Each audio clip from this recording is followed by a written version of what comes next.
So what's the secret to successfully selling or buying a business as an asset sale?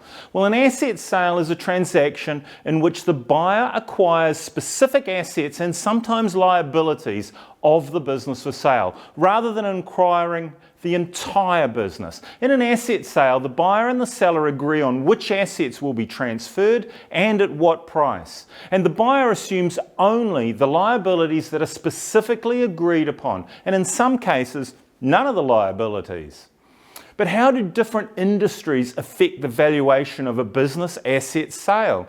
Well, this method is often used to value asset-heavy businesses. Look, a good example of this might be a transport business with a large fleet of trucks, etc. In this video, I'll talk about an asset sale, the method used to value the business, and I'll give you some simple examples that you can work with. The assets that are typically included in an asset sale can vary depending on the type of business and the agreement between the buyer and the seller. Now, some common assets that are usually included are heavy equipment, inventory, intellectual property, goodwill, customer lists, and of course any contracts. But why should buyers prefer asset sales when they buy a business?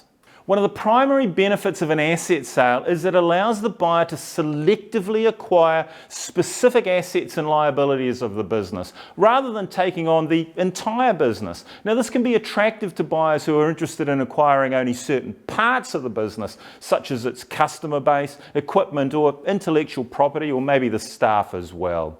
Another benefit of an asset sale is that it can allow the buyer to avoid inheriting any liabilities or legal issues associated with the business.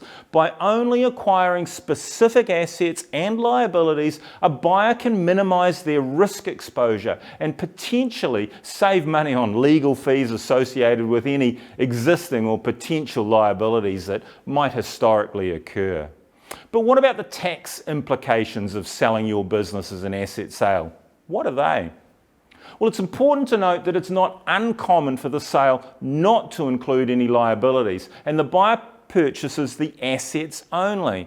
So there are also some potential disadvantages to an asset sale, as it can result in tax exposure for both the buyer and the seller, especially if the transfer of those assets triggers depreciation recovered or other taxes, as a simple example.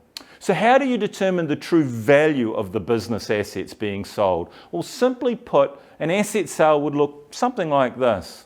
So we determine the fair market value of the assets to be sold, such as stock and equipment, accounts receivable, etc. This is usually done with an external valuer, someone who specializes in plant and equipment, probably. You calculate the liabilities that will be assumed by the buyer, maybe the accounts payable, less outstanding loans, less the leases. You deduct those liabilities from the fair market value of the assets to arrive at the net asset value.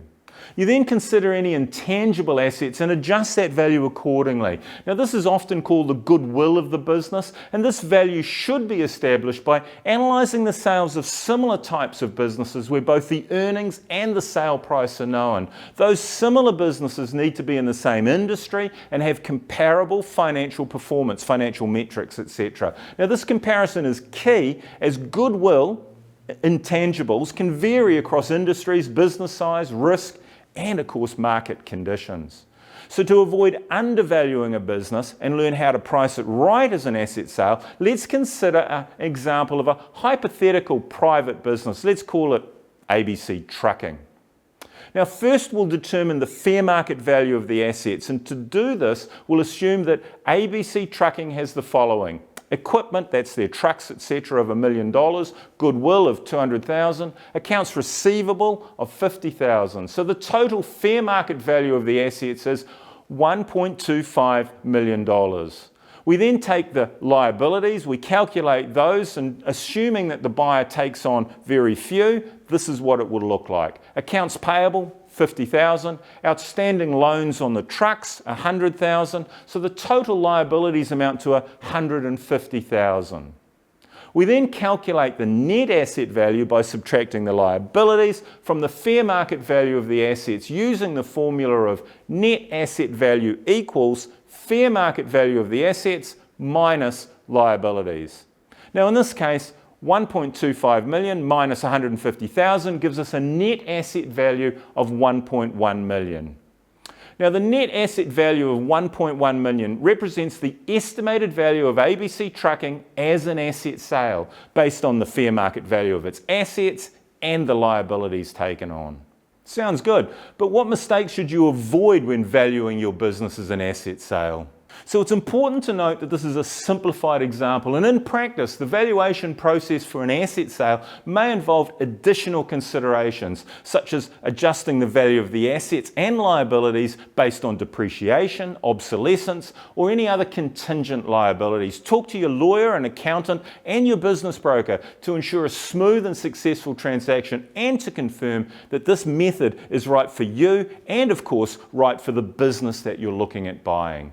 Now, there are other ways to value a business, and they can be found over here. I'll see you over there. Thanks for watching. See you later.